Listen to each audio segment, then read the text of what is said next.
et ont même participé à 6 triathlons. Dans toutes ces courses, Dick, le père, a poussé, tiré et porté son fils qui pèse aujourd'hui environ 50 kilos. Rick est diplômé du lycée et même diplômé de l'université. Et maintenant, il vit seul dans son propre appartement. Quelle histoire! Je me demande ce que j'aurais fait dans cette situation. Ce père, Dick, aurait pu se contenter d'assurer la subsistance et les 7-11-28-28 venez à moi, vous tous qui êtes fatigués et chargés, et je vous donnerai du repos, notre Dieu est puissant en force, Job 9, 4-4 il est sage de cœur et puissant en force, qui était endurci contre lui, et tout allait bien pour lui il me semble que la racine de ce mot endurci vient d'un terme issu de l'agriculture, et d'abord il parle d'un joug trop lourd, difficile à porter, et deuxièmement, il parle de la rébellion et de la résistance du bœuf pour le porter, ce terme désigne simplement le manque d'humilité envers un supérieur. Dès la révélation vers un Dieu sage a ses conséquences. Daniel 5,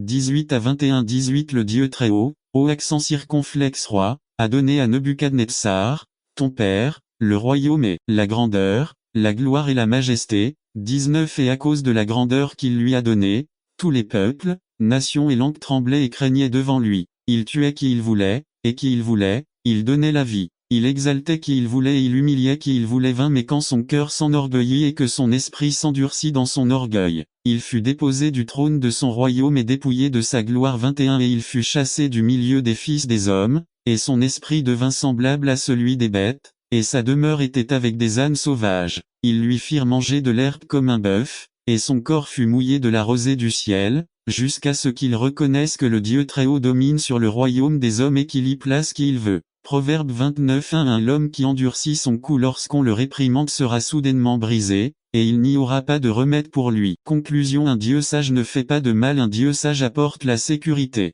Un Dieu omnipotent nous aide avec nos fardeaux. La révélation vers un Dieu sage a ses conséquences. Que faire aujourd'hui avec ce Dieu sage? N'attendez pas qu'il soit trop tard. Devenez membre de la chaîne Today et bénéficiez de réconfort et de soutien dans les moments difficiles. Cliquez sur le lien dans la description de la vidéo. Mardi 9 avril 2024 page 5 Entre vos mains résumé. Notre Dieu n'est pas un Dieu qui se cache pour ne pas être trouvé. Notre Dieu n'est pas un Dieu à distance. Notre Dieu est un Dieu qui désire, aspire et cherche à faire lui-même connu et désire une communion avec sa création. Nous, par José Vega Sujet. Connaître Dieu. Lieu. IBD Texte. Divers date 24-07-05 Titre. Entre ses mains Introduction Comme il est merveilleux le privilège que nous avons de pouvoir connaître Dieu, chaque jour. Il se manifeste d'une manière ou d'une autre dans nos vies. Notre Dieu n'est pas un Dieu qui se cache pour ne pas être trouvé. Notre Dieu n'est pas un Dieu à distance. Notre Dieu est un Dieu qui désire, aspire et cherche à se faire connaître et désire une communion avec sa création. Nous avons vu que cela plaît à notre Dieu. Nous avons également médité sur ce qui met Dieu en colère. Que pensez-vous si aujourd'hui, dans le but d'en savoir plus sur ce Dieu, nous commençons à voir ensemble quelles sont les choses qui sont entre les mains de Dieu? Certains diront peut-être que tout est entre vos mains, et c'est ce que vous entendez de la part des gens. Nous reconnaissons dans une certaine mesure sa souveraineté, mais nous ne vivons pas selon cette souveraineté. Nous disons constamment tout est entre tes mains, Seigneur, mais la vérité est que nous ne comprenons pas la dimension et toute l'étendue de ces paroles. Psaume 31 14-15 14 Mais j'ai confiance en toi, ô accent circonflexe Jéhovah. Je dis, tu es mon Dieu. 15 Mes temps sont entre tes mains. Le psaume 31 nous montre David criant à Dieu pour qu'il soit délivré de ses ennemis. Dans ce psaume David exprime sa tristesse, toute son angoisse à cause d'une vie consumée par le péché. V9 à 10 À son tour, David dans ce psaume exprime sa confiance totale en Dieu. Au milieu des tribulations que la vie apporte, j'aimerais que nous nous concentrions sur les paroles de la première partie du V15 de ce chapitre. Mon temps est entre vos mains. N'attendez pas qu'il soit trop tard. Devenez membre de la chaîne Today et bénéficiez de réconfort et de soutien dans les moments difficiles. Cliquez sur le lien dans la description de la vidéo. Mardi 9 avril 2024 page 1 C'est clair lorsque David parle de la main de Dieu. Maintenant, la main ici n'est pas simplement la paume et les 5 doigts. Nous ne pensons pas à une main physique, mais ici, la main implique soit le pouvoir, soit le contrôle, soit la possession. Seigneur, tu as le pouvoir sur mon temps. Seigneur, tu contrôles mon temps. Seigneur, tu possèdes et tu es le propriétaire de mon temps. Maintenant, que veut dire David quand il parle de mes temps? Il fait simplement référence au cours de la vie, Tout le pèlerinage de ma vie et votre vie sont entre les mains de Dieu. Il est intéressant que David dans ce psaume décrit d'une certaine manière sa douleur, son manque de force, la honte qu'il éprouvait. Remarquez ce que dit David dans ce même psaume 31:11 Je suis un opprobre pour tous mes ennemis, et bien plus encore pour mes voisins, et à l'horreur de mes connaissances. Ceux qui me voient dehors fuient devant moi, ses ennemis se moquaient de lui, ses amis lui ont tourné le dos, et personne ne voulait se réunir avec lui. C'était l'image de la vie de David, c'était l'étape, le moment que traversait David, sa vie marquée par la moquerie, l'abandon, la honte et la désolation. Mais tu sais quoi, au milieu de tout ce qui se passait dans la vie de David, il pouvait pousser un cri de confiance, de dévouement et de foi mettant son temps entre tes mains ô Seigneur. Cela m'arrive, mais je repose en toi ô Seigneur, je souffre, mais avec toi je verrai la lumière ô Seigneur. Traverser cette vie est difficile mais tu as le contrôle, tu as le pouvoir. N'attendez pas qu'il soit trop tard. Devenez membre de la chaîne Today et bénéficiez de réconfort et de soutien dans les moments difficiles. Cliquez sur le lien dans la description de la vidéo. Mardi 9 avril 2024 page 2 Le Seigneur peut sembler qu'il ne s'intéresse plus à nous, mais il est attentif à ce qui se passe dans nos vies, quelque chose que beaucoup d'entre vous ont déjà vécu, mais que j'apprécie vraiment en ce moment, c'est d'observer notre fils. Avec Claudia, nous avons passé beaucoup de temps à observer Jess, notre fils, mais quelque chose d'intéressant. Le mot traduit ici dans Jacques 3:6 par enfer n'est pas Hadès, le mot généralement utilisé dans le Nouveau Testament pour désigner le lieu de destruction finale et permanente du mal et du péché. Jacques utilise ici le mot Géhenne, une translittération du mot hébreu désignant la vallée de Hinnom. Cette vallée est un ravin du côté sud de l'ancienne ville de Jérusalem, utilisé comme dépotoir de la ville 3. Les Juifs étaient déjà très préoccupés par les aspects hygiéniques de la loi de Moïse, ils entretenaient constamment ce ravin d'ordures en feu. Parfois même des criminels exécutés y étaient jetés. 4. Le feu qui ne s'est jamais éteint de cette décharge il a consumé tout ce qui y était jeté éternellement ou de façon permanente est devenu le symbole du lieu du châtiment final aux conséquences éternelles pour tous les méchants. C'est de là que vient le concept de l'enfer, où le feu ne s'éteint jamais. C'est la langue est comme ce lieu, dit Jacques, elle est enflammée par l'enfer la Géhenne, le lieu des ordures qui ne s'éteint jamais. 1. La Daily Bible traduit Jacques 3:6 comme suit. Et la langue est une flamme de feu, un monde de mal, un poison qui souille tout notre corps. L'enfer lui-même peut attiser cette flamme et transformer nos vies en une explosion destructrice et désastreuse.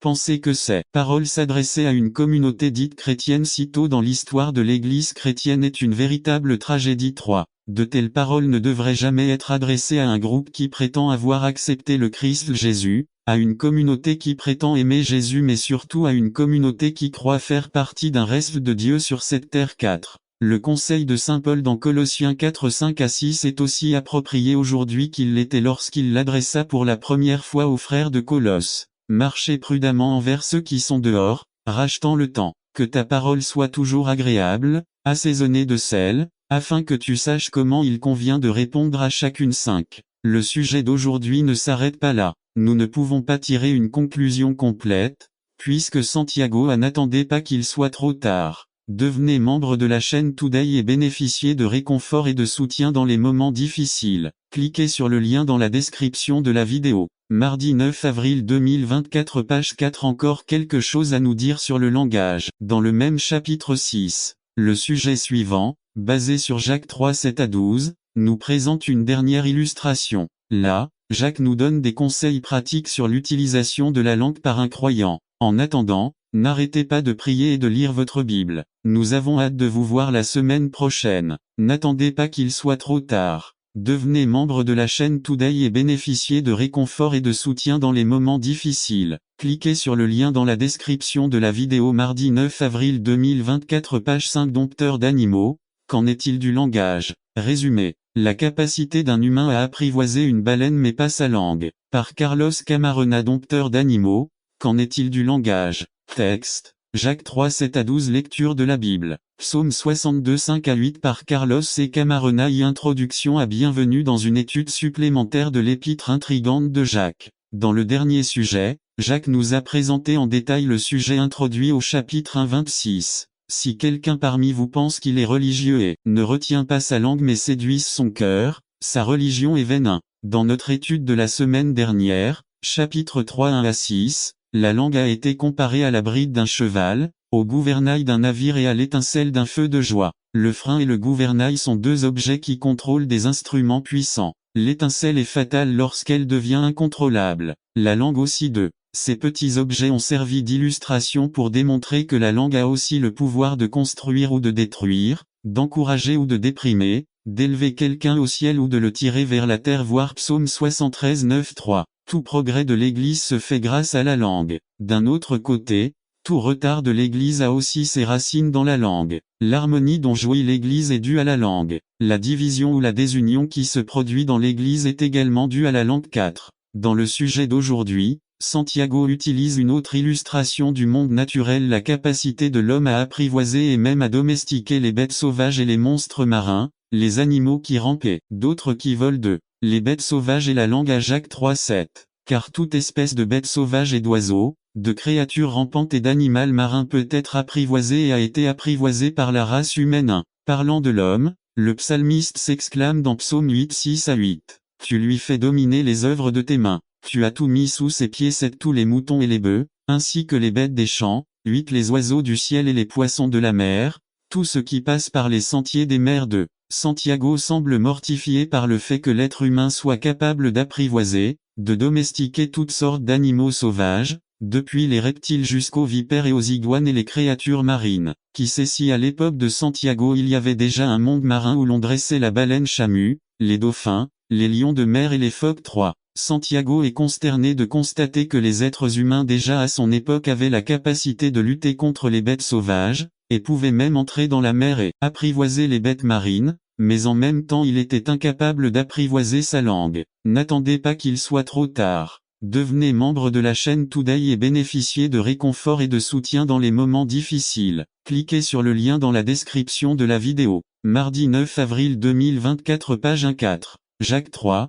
8. Mais personne ne peut dompter la langue. C'est un mal turbulent plein de poisons mortels. Pense route ni panneau. Il est facile de se perdre en se promenant dans le désert. Quand on se rend compte qu'on va dans la mauvaise direction et qu'on l'admet, c'est le premier acte de sa volonté, le repentir. Lorsque vous choisissez d'utiliser un autre chemin, dans le NT, le repentir est, en GR, il signifie généralement changer de pensée et aussi regretter, éprouver des remords. Mais ce rejet connut leurs difficultés, et je suis descendu pour les délivrer de la main des Égyptiens, et pour les faire sortir de ce pays vers un pays bon et vaste, vers un pays où coule le lait et le miel, vers les lieux des Cananéens, des Hittites, des Amoréens, des Périsites, des Hivites et des Jébusiens. Ainsi le cri des enfants d'Israël est venu devant moi, et j'ai aussi vu l'oppression avec laquelle les Égyptiens les oppriment. Viens donc maintenant, et je t'enverrai vers Pharaon, afin que tu fasses sortir d'Égypte mon peuple, les enfants d'Israël. Jéhovah dit à Moïse,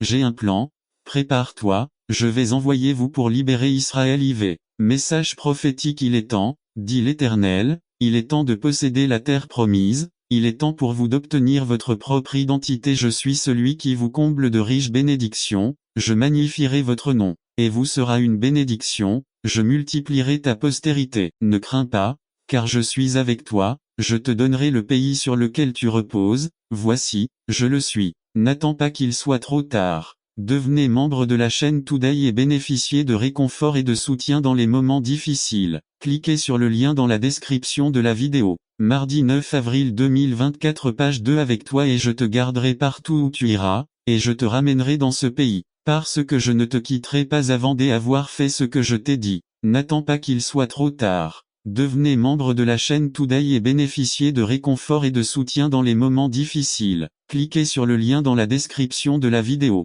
Mardi 9 avril 2024 page 3. Le retour de la présence de Dieu. Résumé. L'arche de Jéhovah devait retourner en Israël. Autrement, cela détruirait le royaume des Philistins. Par Élie Hernandez. Retourner la présence de Dieu. 1 Samuel 6, 1-3. Il y a des moments dans la vie de chaque chrétien où il a perdu sa force, son espoir et sa concentration. À cause de cet état, ils perdent leur passion pour le Seigneur et perdent la communion entre eux et Dieu. Israël avait vécu quelque chose de similaire. Dans une bataille contre les Philistins, Ils avaient perdu la présence de Dieu. Et le contexte historique de cette écriture enseigne qu'Israël a grandement souffert. Ils avaient mené 2 batailles massives contre les Philistins et avaient perdu un total de 70 000 hommes de guerre. Ils avaient perdu ces 2 batailles, et ils avaient aussi perdu leur force et leur espoir. C'est en réponse à leur état émotionnel, ils tentent d'utiliser l'arche de Jéhovah religieusement. Ils ont essayé d'utiliser l'arche à leur avantage. Ils croyaient davantage au symbole de l'arche de Jéhovah qu'à Jéhovah.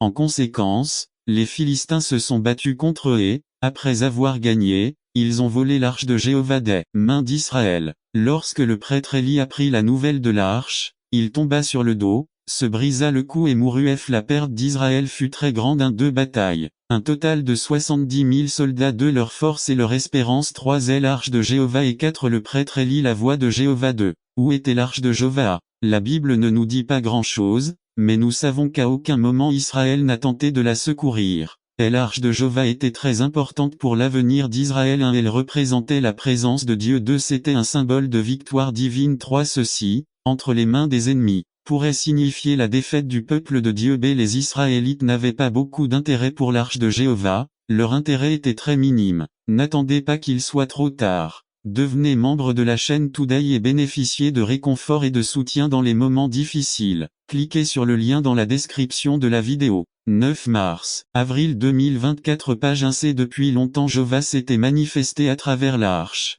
Il les avait aidés. Il avait donné des victoires aux Israélites, et la présence de Dieu habitait dans l'arche, mais ils avaient perdu tout intérêt pour le mouvement de la puissance de Dieu. Peut-être que c'était le cas, parce que dans cette histoire spécifique, Dieu ne l'a pas aidé et, peut-être était-ce parce qu'il n'avait pas de direction d'un leader. Peut-être était-ce parce qu'ils ne savaient pas comment faire. Peut-être qu'ils avaient perdu toute leur force et leur espoir. Nous ne savons pas exactement pourquoi, mais nous savons que Jéhovah était traité comme un symbole religieux dans le temple de Dagon.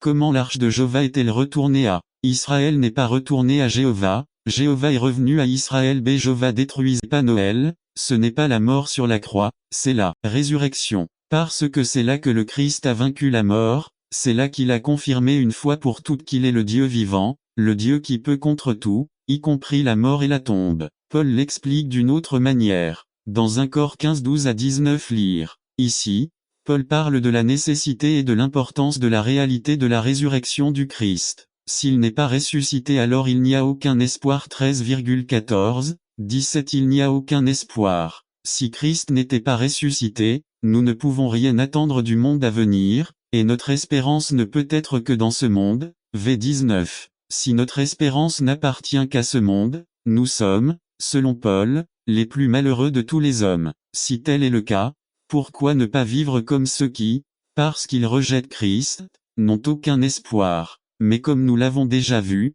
vivre ainsi, ce n'est pas vivre. Alors quel espoir pouvons-nous avoir? Le V20 dit tout. Mais maintenant, Christ est ressuscité des morts, voilà notre espérance. Le Christ est ressuscité, donc notre prédication n'est pas vaine, notre foi n'est pas vaine, nous avons une grande et merveilleuse espérance. N'attendez pas qu'il soit trop tard. Devenez membre de la chaîne Today et bénéficiez de réconfort et de soutien dans les moments difficiles. Cliquez sur le lien dans la description de la vidéo. Mardi 9 avril 2024 page 3 Un espoir vivant. Une espérance qui ne se trouve qu'en Jésus-Christ. Billy Graham dit que dans ses premiers jours en tant qu'évangéliste, il s'est retrouvé en Allemagne, prêchant à Berlin. C'était après la Seconde Guerre mondiale. Le successeur d'Hitler, Konrad Adenauer, qui avec leurs yeux voient ce qui est devant eux et se conforment à cette réalité d'eux. Les personnes ayant une vision voient les choses non pas telles qu'elles sont, mais telles qu'elles devraient être. La vision est alimentée par notre foi. La foi ne peut pas exister de manière conforme.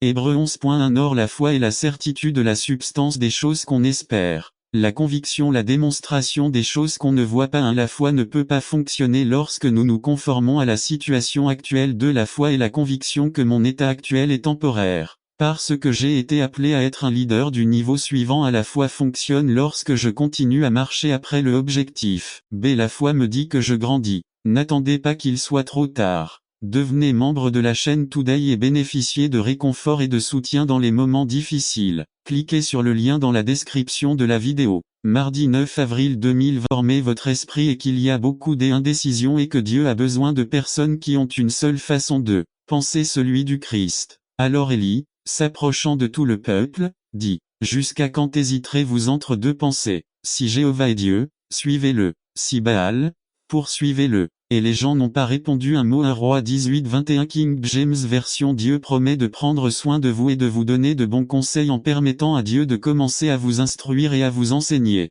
Tu m'as dit, je vais t'instruire, je vais t'apprendre comment tu dois te comporter. Je vais te donner de bons conseils et toujours prendre soin de toi. Psaume 32:8 Conclusion. Dieu t'enseignera des choses qui ne sont pas nouvelles, mais des choses que vous n'avez jamais faites. Acceptez et Dieu a dû vous reprogrammer et vous traiter pour que vous voyiez la victoire qu'il vous a promise. N'attendez pas qu'il soit trop tard. Devenez membre de la chaîne aujourd'hui et obtenez du réconfort et du soutien dans les moments difficiles. Description vidéo mardi 9 avril 2024 Page 2 Résumé du chemin sinuoso. Centrez et renouvelez votre cœur en Dieu par Wilbur Madra Riva. Introduction du chemin sinuoso. J'étais au lycée et il était temps de choisir un cours obligatoire atelier les 3 années de lycée. Sur la suggestion insistante de ma mère, plutôt une contrainte maternelle, j'ai choisi l'atelier de dactylographie, où seules les filles allaient au magasin de chaussures ou au magasin d'électronique pendant 3 ans. C'était là quand j'ai eu ma première machine à écrire. Vous en souvenez-vous?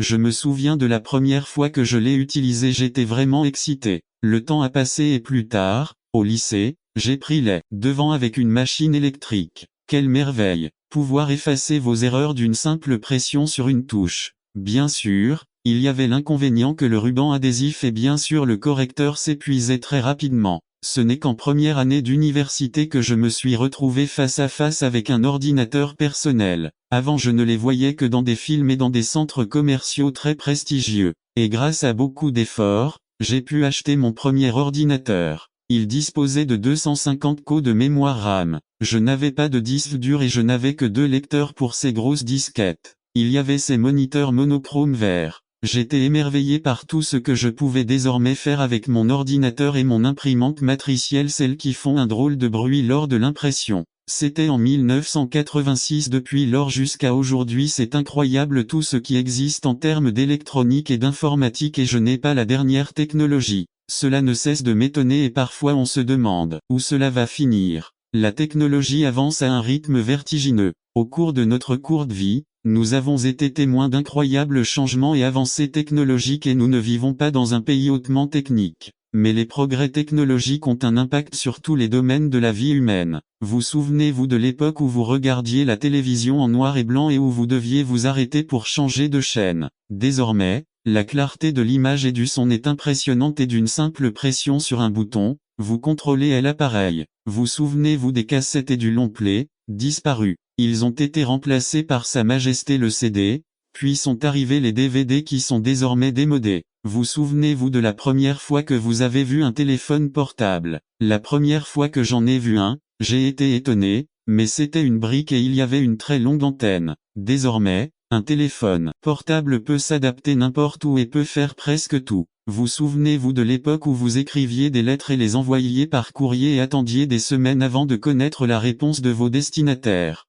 Puis, le fax est arrivé et a accéléré un peu les choses, notamment dans le monde commercial. Mais maintenant, envoyez simplement un email et en quelques secondes, vous pourrez obtenir une réponse. Sans parler des messages instantanés, du chat et d'Internet qui ont changé la communication humaine et rapproché les gens. Vous pouvez communiquer instantanément et à moindre coût avec des personnes pratiquement partout dans le monde. Ce qui est impressionnant dans tout cela, c'est que nous avons vu tous ces changements se produire sous nos yeux. N'attendez pas qu'il soit trop tard. Devenez membre de la chaîne Today et bénéficiez de réconfort et de soutien dans les moments difficiles. Cliquez sur le lien dans la description de la vidéo mardi 9 avril 2024 page 1 La durée de notre vie et combien d'autres choses nous manquent pour en être témoins. La technologie progresse à un rythme rapide, de telle manière que nous avons à peine le temps de réfléchir à ses avantages et à ses inconvénients, mais que nous l'acceptons simplement et en profitons en raison de l'inertie de la vie moderne. Je voudrais vous suggérer que vivre dans ce monde technologique, c'est comme emprunter une route sinueuse. Lorsque vous empruntez une route sinueuse, vous devez être très prudent. La vitesse augmente à cause de la descente, le danger augmente car les virages se succèdent et il faut beaucoup de concentration, de prudence et d'habileté au volant pour respecter la signalisation car sinon, on peut se retrouver au fond du ravin. De même, ce monde au changement technologique rapide est un chemin sinueux, car les changements se produisent si rapidement. Vous n'avez pas fini de digérer l'un quand l'autre arrive. Il n'y a presque pas de temps pour réfléchir et réfléchir. Il était crucifié, une lance lui transperça le côté. Ma force est desséchée comme un tesson, et ma langue est collée à mon palais, et tu m'as mis dans la poussière de la mort. Psaume 22:15. Il a été fouetté. Selon la coutume romaine, la victime, les mains liées, était attachée à un poteau et y était fouettée. Le fouet était fait d'un long morceau de cuir avec des morceaux d'os pointus et du plomb, du fer ou du cuivre. Parfois, les dommages causés au corps étaient tels que des veines et des artères profondes,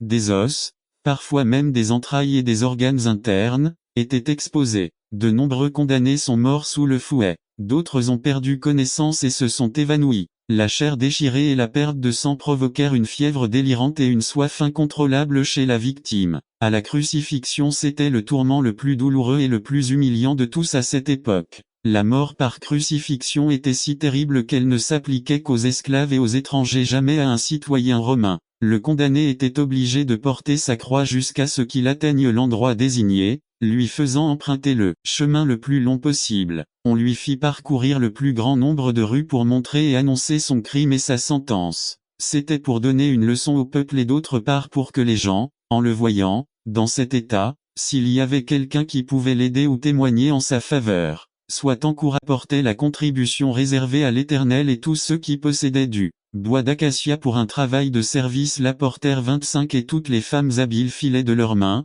et apportaient ce qu'elles avaient filé, du drap bleu, pourpre, cramoisi et du fin lin 26, et toutes les femmes dont le cœur était rempli d'habileté filaient du poil de chèvre 27, et les chefs apportèrent des pierres d'onyx et des pierres de sertissage pour les faux et pour le pectoral 28, et des épices et de l'huile pour l'éclairage, pour l'huile d'onction et pour l'encens odoriférant 29. Les enfants d'Israël, tous les hommes et toutes les femmes désireux d'apporter quelque chose pour tout l'ouvrage que l'Éternel avait commandé par Moïse, apportèrent une offrande volontaire à l'Éternel. NASB. Moïse avait déjà reçu la loi de Dieu sur le mont Sinaï, et au début du chapitre 35, Dieu parle au peuple par l'intermédiaire de Moïse au sujet de la construction et des matériaux du lieu où le vrai Dieu serait adoré. Le Seigneur avait été précis dans ses exigences et le peuple avait entendu son invitation à faire sa volonté. N'attendez pas qu'il soit trop tard. Devenez membre de la chaîne Today et bénéficiez de réconfort et de soutien dans les moments difficiles. Cliquez sur le lien dans la description de la vidéo. Mardi 9 avril 2024, page 1. Ce passage nous parle de certains aspects importants de la générosité et de la manière dont nous pouvons développer ce trait pour pouvoir mener une vie de victoire. La générosité est incitée par le Saint-Esprit. Exode 35, 20 à 21, 20. Alors toute l'assemblée des enfants d'Israël quitta la présence de Moïse 21, et tous ceux dont le cœur et l'esprit étaient émus vinrent rapporter l'offrande à l'Éternel pour l'ouvrage de la tente d'assignation, pour tout son service et pour les vêtements sacrés. La parole de Dieu nous dit au verset 20 que toute la congrégation qui composait le peuple d'Israël a entendu le message du Seigneur. Mais cependant, dans le verset suivant, il est dit que ceux qui venaient apporter une offrande étaient ceux qui étaient poussés par le Saint-Esprit. Le Saint-Esprit a poussé une partie du peuple à répondre à Dieu, mais il dit aussi que cette décision de donner à Dieu était un acte volontaire, jamais forcé ni manipulé. Lorsque les gens sont sensibles à la voix de Dieu, ils savent exactement ce qu'ils doivent faire, car il n'y a aucune confusion dans leur décision de se donner à Dieu dans tous les aspects de la vie. Une autre chose importante est que Dieu ne nous forcera jamais à faire quelque chose que nous ne voulons pas, mais il y a ici un élément précieux et c'est la gratitude. Ils l'ont fait parce qu'ils avaient été libérés sains et saufs de l'esclavage en Égypte. Il est important de noter que je ne dis pas que l'Esprit de Dieu est sélectif, mais que pour avoir été ému et obéi, c'était dû à la sensibilité et à la gratitude du cœur de chaque Israélite. Ainsi, la générosité, c'est donner ou donner selon le cas lorsque nous sommes sensibles aux choses de Dieu et cela vient d'une relation correcte avec le Saint-Esprit. De plus, on est plus généreux envers l'œuvre de Dieu lorsque donner est un acte de volonté, animé par la gratitude pour les choses faites par Dieu dans nos vies. Vous êtes généreux lorsque vous êtes heureux et satisfait de ce que vous avez. Rockefeller l'a reconnu lorsqu'il a déclaré « J'ai gagné des millions, mais cela ne m'a pas apporté le bonheur ». Si vous n'êtes pas généreux avec Dieu et son œuvre, c'est parce que vous n'êtes pas satisfait de ce que vous avez et qu'il n'y a aucune gratitude en vous votre cœur. Et il est également possible que vous ne soyez pas sensible à la voix de son Saint-Esprit. N'oubliez pas que la générosité est motivée par le Saint-Esprit. Soyez sensibles à sa voix. La générosité se produit chez ceux qui sont courageux et forts. Exode 35, 29. Les enfants d'Israël, tous les hommes et toutes les femmes dont le cœur les incitait à apporter quelque chose pour tout l'ouvrage que l'Éternel avait commandé par Moïse de faire, ils apportèrent une offrande volontaire à l'Éternel. Nous lisons que seule une partie du peuple a répondu à l'invitation à être généreuse dans l'œuvre de Dieu. Notons également que la définition de la générosité indique qu'il existe deux éléments